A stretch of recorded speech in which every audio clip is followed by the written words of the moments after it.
Lovely souls, a big hello to all of you. I'm truly delighted to welcome our guest here today. He's a philanthropist. At the same time, he's the one who allows everyone to have this brilliant platform to be a part of their arena, at the same time excel at it. Isn't this incredible? An individual who goes ahead and allows everyone to go ahead, absolutely reach the top of the ladder and wave hands at everyone. It's time for us to welcome Harpreet Singh Gujralji, the founder and director of the Golden Circles. We always say life moves around in circles. It has to one day. So let us know which is this Golden Circle by the golden-hearted man. Absolutely an honor. Shukrguzar hai aapke. Thank you so much for being here with us on Wow Talk. Thank you. Thank you. This is a beautiful bouquet for you. Thank you. Gujral Saab. Thank you. Please, kindly take your seat.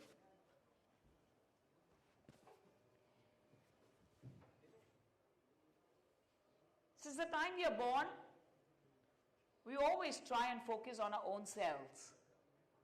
Of course, we want to make something about ourselves. At the same time, allow our families to be proud of us. बचपन में तो आपने यही सोचा होगा कि हम अपने लिए कुछ करें, अपनी फैमिली के लिए कुछ करें, अपने रिश्तेदारों में नाम कमाएं और दुनिया में नाम कमाएं. So please हमें अपने लाइफ के बारे में बताइए, इससे पहले कि आपने सोचा कि हम दूसरों को नाम कमाने का तरीका बताएं. So please बताएं. जी, ऊपर वाले ने जब भी किसी इंसान को इस धरती पे भेजा है तो सबके इक्वल ड्रीम्स होते हैं. उस टाइम के लिए उसके पास ना कोई छोटा होता है, ना कोई बड़ा होता है, ना अमीर होता है, ना गरीब होता है. लेकिन जब वो ये आउटर वर्ल्ड को एक्सपीरियंस करता है तब उसको एक डिफरेंट जोन मिलता है जो उसकी डेस्टिनी डिसाइड करता है.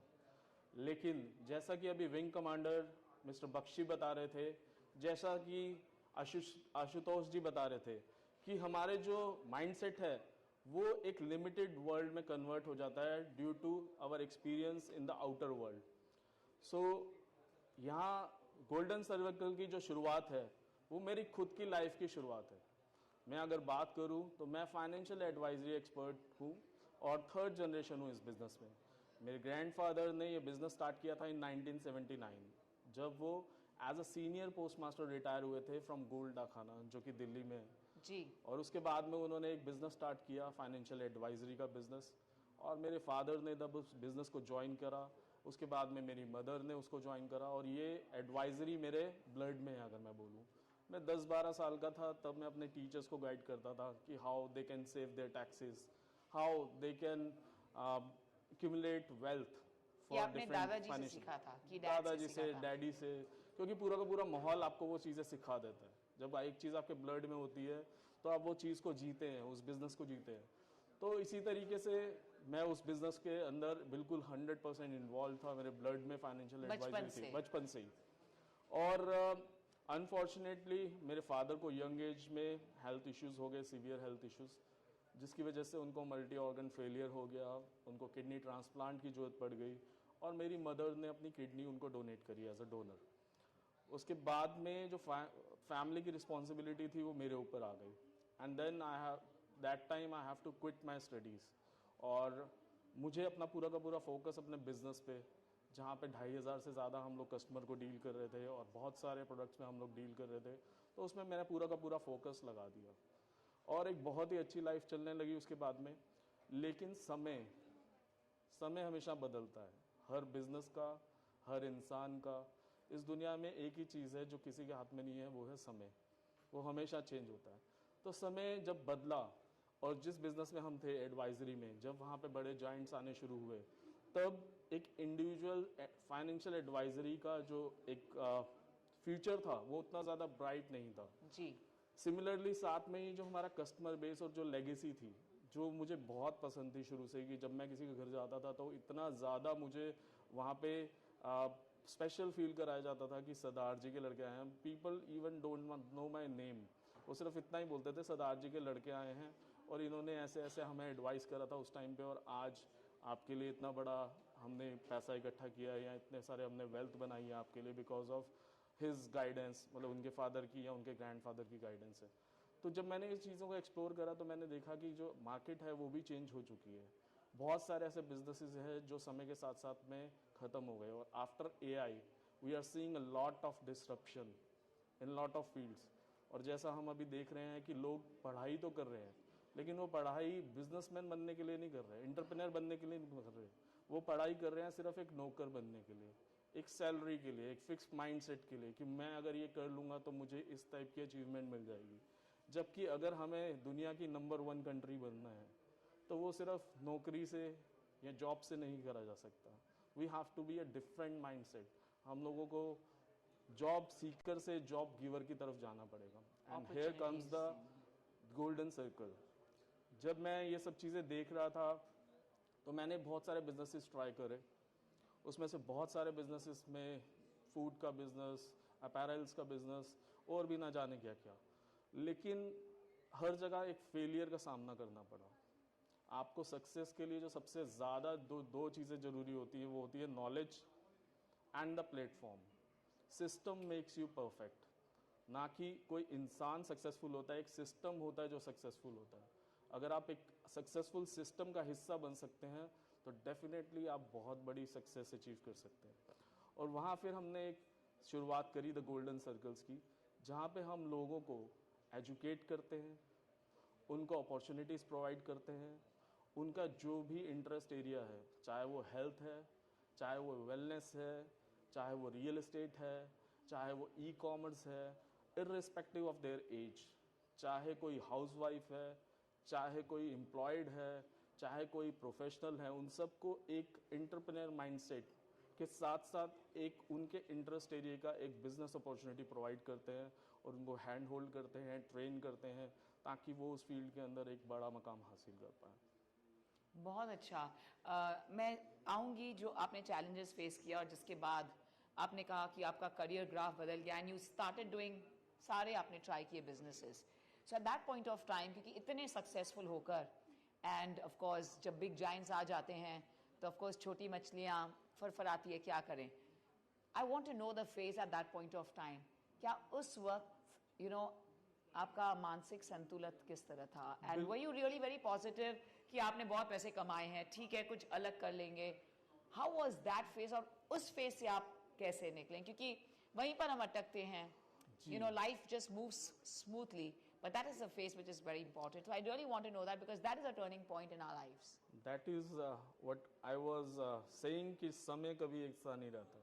आपको गोल्डन डेज भी मिलते हैं जी, और आपको डार्क but आपने you took नाइट्स it, भी आपने मिलते accept हैं। किया, जी, you just accepted it, or were you really not good about the entire I was totally field? hopeless. I felt totally hopeless, just like any other ordinary man. ठीक है, 95% जो लोग हैं उनके पास में सिर्फ 5% वेल्थ है दुनिया की, जबकि 5% लोगों के पास में 95% वेल्थ है। The only difference, the major difference is the knowledge and the platform. उन 95% लोगों के पास में कुछ ना कुछ ऐसी नॉलेज नहीं है या कुछ ना कुछ ऐसे रिसोर्सेज नहीं है जिससे वो अपने आप को शिफ्ट करके उन 5% कैटेगरी में लेके आए, और ये वो काम है जो गोल्डन सर्कल करता है। आई ऑल्सो फेल्ट एकदम जिसको बोलते हैं कि बिल्कुल फेल्ड, एंड उस टाइम पे ऐसा फेज था कि मुझे लगता था कि भगवान ने मुझे भेजा ही क्यों है इस दुनिया में, जब मुझे हर जगह फेलियर ही मिलना था तो मैं इस दुनिया में आया क्यों हूँ। That is the time when I realise कि आप कुछ भी चीज़ को सीख सकते हैं और सीखने के बाद में आप उस चीज़ को परफेक्टली कर सकते हैं, लेकिन सीखना उतना ही इम्पॉर्टेंट है जितना सक्सेस पाना लाइफ में इम्पॉर्टेंट है। तो सीख कर आप हवाई जहाज भी चला सकते हैं और बिना सीखे तो आप साइकिल भी नहीं चला सकते। तो अगर आपको पैसा बनाना सीखना है आप वो सीख सकते हैं, अगर आपको बिजनेस करना सीखना है आप वो सीख सकते हैं। आप कुछ भी ऐसा जो आपका पैशन है आप उसको सीखिए, उसको प्रैक्टिस कीजिए, और फिर आपके सक्सेस के बीच में कोई नहीं आ सकता। Beautiful. Really want to know, since we are here at Wow Talk and we have people of all age group जो ये देखते हैं, so आपने of course अपना बताया ग्राफ, जैसे up and down जैसे कहते हैं हर businessman के लाइफ में ये ग्राफ आता है, and right now with the golden circles आपका बहुत ही the concept is absolutely yours that you help people with finance. जब school time पे help करते थे अपने teachers को. So right now at this point of time, you know, we all belong to different spheres. आप किस तरह उन्हें advice देना चाहेंगे of financial help? एक तो आपने बताया that you should have the right knowledge. And second thing is just come to Golden Circles. You have all the answers to them. They'll also show you how to go about and being a super achiever. But just on the social media front, because बहुत सारे businesses with zero investment, जब investment ही कुछ नहीं है तो ROI के बारे में कोई सोचते नहीं है. तो वहाँ से लेकर भी इतना कुछ आजकल को लोग कमा रहे हैं, तो आप वो कौन सा एडवाइस देना चाहेंगे सभी को? पैसा बनाने के लिए आपको एक बेसिक नॉलेज होना चाहिए कि पैसा बनता कैसे है. पैसा बनता है आपके नॉलेज के बेस पे और आपके टाइम के बेस पे. या तो आप अपनी नॉलेज को बढ़ाकर ज़्यादा पैसा कमा सकते हैं, या फिर आप जो आपके लिए टाइम डिप्लॉय होता है, चाहे वो आपकी टीम कर रही है या आप खुद कर रहे हैं, वो जितना ज़्यादा टाइम आप कंज्यूम करवा सकते हैं लोगों का या अपने अंदर उसको काउंट करा सकते हैं, उतना ज़्यादा पैसा जनरेट होना है. तो अगर हम बोलें कि ज़्यादा से ज़्यादा बड़ी टीम अगर आपके पास में है तो पैसा तो फिर आपको फॉलो करेगा. और अगर उसमें नॉलेज भी आपके पास में एक्सपर्टीज़ है, नॉलेज के अंदर भी आपकी एक्सपर्टीज़ है, किसी पर्टिकुलर एक फील्ड के अंदर आप उसको बेसिकली वहाँ पे लोगों को इकट्ठा कर सकते हैं, एग्रीगेट कर सकते हैं अपने साथ में, तो फिर पैसा तो उसको फॉलो करेगा ही करेगा. सो गोल्डन सर्कल आपको ऐसी फाइनेंस प्रोवाइड नहीं कराता, बल्कि वो आपको एक माइंडसेट, सबसे पहले तो आपको माइंडसेट प्रोवाइड कराता है. अभी अगर हम बोले तो 90% लोगों की लाइफ में अंधेरा है, उनको पता ही नहीं है वो कर क्या रहे हैं. Everyone want to achieve big. हर कोई रोल्स रॉयस चलाना चाहता है, हर कोई मर्सिडीज चलाना चाहता है, हर कोई खूब सारा पैसा कमाना चाहता है, लेकिन जो वो कर रहे हैं और जो उनके ड्रीम्स हैं, नहीं, ये तो पहले भी होता था ना. बिल्कुल होता था. आई एम श्योर होता होगा, राइट? आई मीन हम बात करते हैं कि आजकल, बट ये तो पहले भी होता होगा ना. बिल्कुल होता. So I mean it's always the same thing, right? हमें लगता है कि times are changing fast, they are changing rapidly. You know हमारा ज़माना अलग है, it's the social media, artificial intelligence का ज़माना है, but I am sure they had challenges at that point of time as well. So आपके हिसाब से what is the vision of golden circles in the next 2 years or next 7 years, 2030 तक? For next 3 years, I have a target of transforming 1 million life. मैं 1 lakh life को कम से कम अपना एक जो उनका माइंडसेट है, उनको जॉब सीकर माइंडसेट से जॉब गिवर माइंडसेट में लेके आना चाहता हूँ. उनको हेल्प करना चाहता हूँ, एजुकेट करना चाहता हूँ, ट्रेन करना चाहता हूँ, और साथ में वो सारा का सारा प्लेटफॉर्म प्रोवाइड कराना चाहता हूँ जहाँ से वो अपनी ज़िंदगी अपने टर्म्स एंड कंडीशन पे जी सकें और अपने लेवल की जो सक्सेस है उसको हासिल कर सकें. अब तक कितने लोगों अभी के तक लाइफ में डिफरेंस हुआ है? 5,000 लोग हमारे साथ में जुड़ चुके हैं आज की डेट में, और वो अपना एक बिजनेस का स्टार्टअप कर चुके हैं. और बिजनेस ही एक ऐसा एकमात्र साधन है जिससे आप अपनी लाइफ तो ट्रांसफॉर्म करते ही हैं, बल्कि आप दूसरे लोगों को भी उसका पार्ट बना के कुछ, जो हम बोलते हैं कि आपको जो भी सक्सेस आपको मिलती है या जो भी रिसोर्सेज आपके पास हैं, आपको वो रिसोर्सेज हमेशा बांटने चाहिए, लोगों से शेयर करने चाहिए. जो कि हमारा, अगर आप सिखिज्म देखेंगे तो उसमें है कि आपको दसवंद अपना जरूर डोनेट करना चाहिए. तो दसवंद चाहे आपकी नॉलेज का हो, चाहे आपके रिसोर्सेज का हो, चाहे आपके फाइनेंशियल्स का हो, तो वो आपको दूसरों की लाइफ को ट्रांसफॉर्म करने में जरूर खर्च करना चाहिए. तो बिजनेस ओनर्स हैं जो कि अपने साथ साथ कई और परिवारों की भी लाइफ. मैंने कभी सोचा ही नहीं, मुझे लगता था it's only 1/10 of the income, but आप कह रहे हो कि इवन विद टैलेंट या knowledge it's the same thing. या because money is a product which comes from your knowledge and your expertise and your time. But ऐसे नहीं कहते 1/10 of the income should be donated. हाँ, income तो होना ही चाहिए, लेकिन why should not knowledge? If I know a secret कि how to make money, I should tell that to everyone ना. होता क्या है कि वो हम सिर्फ अपने तक ही रख लेते हैं, हम ये सोचते हैं कि ये बताना है और ये नहीं बताना. But if you want to take your country to the first level, so आपको ये सारी चीजें आपको उन नीचे लेवल तक, ग्राउंड लेवल तक पहुंचानी पड़ेंगी जहां से उनकी लाइफ बदले. क्योंकि जब एक लोअर क्लास की लाइफ या एक मिडिल क्लास कंट्री आप नंबर 1 हो पाएगी. 2025 तक प्रिडिक्शन है दैट हमारे कंट्री का, इंडिया का जीडीपी $5 ट्रिलियन होने जा रहा है. आप क्या कहना चाहेंगे? नहीं, बिल्कुल होने वाला है, इसमें कोई दो राय नहीं है. जो अभी हम एक हमारी जो करंट गवर्नमेंट है वो इतने बेसिक लेवल पे, इतने रूट्स पे काम कर रही है कि हर फील्ड के अंदर ट्रांसफॉर्मेशन हो रहा है।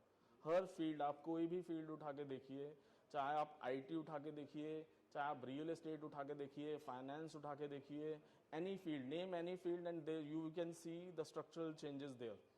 तो अगर हम रियल एस्टेट की बात करें, इसके अंदर अगर हम स्ट्रक्चरल चेंज की बात करें, तो RERA is the last reform which was introduced by this government only. RERA is Real Estate Regulatory Act. और इंसान पैसा कहीं से भी कमाए, चाहे वो डॉक्टर हो, ज्वेलर हो, जॉब करता हो, बिजनेस करता हो, कहीं से भी कमाए, लेकिन लगाता कहाँ है? रियल एस्टेट में। यानी कि किसी की भी 90% जो वेल्थ होती है वो रियल एस्टेट से होती है, तकरीबन तकरीबन। तो ऐसा जहाँ इतना बड़ा वेल्थ एक्यूमुलेट होता है, उस इंडस्ट्री का कोई रेगुलेटर ही नहीं था आज से पहले। तो 2016 में रियल एस्टेट रेगुलेटरी एक्ट बनाया गया, 2017 में इसको इम्प्लीमेंट किया गया, और आज ये इंडस्ट्री एक ऑर्गेनाइज इंडस्ट्री है। आपने बहुत सारे फेलियर्स देखे होंगे रियल एस्टेट में कि लोगों को पैसा, लोगों ने इन्वेस्ट करा घर का, लेकिन उनको मिला ही नहीं, घर ही नहीं मिला। लेकिन अब इस सब चेंजेस के बाद में, जैसे आरबीआई का काम होता है बैंकिंग सिस्टम को रेगुलेट करना, सेबी का काम होता है स्टॉक मार्केट्स को, इक्विटीज को रेगुलेट करना, उसी तरीके से जो रेरा है उसका काम है रियल एस्टेट को रेगुलेट करना। और real estate after this regulator he is going to be on next level. So हम देख रहे हैं कि रियल एस्टेट में बड़े बड़े जाइंट्स, चाहे हम रिलायंस, टाटा, अंबानी, अदानी, हीरा नंदानी, इन सब की बात करें, या फिर अगर हम बात करें जापान की बात करें, हम सिंगापुर की बात करें, तो यहाँ की गवर्नमेंट्स भी पैसा लगा रही हैं रियल एस्टेट में। How does it feel being here with us? Wow Talk में कैसा लग रहा है आपको? Wow Talk is a wonderful platform, और अगर इंडिया को नंबर 1 बनना है तो स्टार्टअप्स को आगे आना होगा, और स्टार्टअप्स जितने ज़्यादा होंगे उतना ज़्यादा हमारी कंट्री तेज़ रफ्तार से चलने वाली है। लेकिन स्टार्टअप के साथ में सबसे बड़ा चैलेंज ये होता है कि उनको एक बढ़िया प्लेटफॉर्म मिलना, to show their talent, to show their expertise, to show their ideas, वो एक काफ़ी एक टफ टास्क है, जिसमें हमारे जितेंद्र चावला जी जो हमेशा हमेशा व्यापारी के बारे में सोचते हैं, व्यापार के बारे में सोचते हैं, कैसे उसको आगे बढ़ाया जा सकता है। गौरव गुप्ता जी हमारे हमेशा हेल्प करने के लिए तैयार रहते हैं, और वाव टॉक का हिस्सा बन के I feel really proud and honour कि मुझे आज ये मौका मिला है वाव टॉक में आने का, और आप जैसी शख्सियत के साथ में ये सेशन, इंटरव्यू सेशन कंडक्ट करने का। So kind of you. Thank you so much, Harpreet Singh Gujral साहब, जिन्होंने of course SME और MSME को एक अलग बढ़ावा दिया है।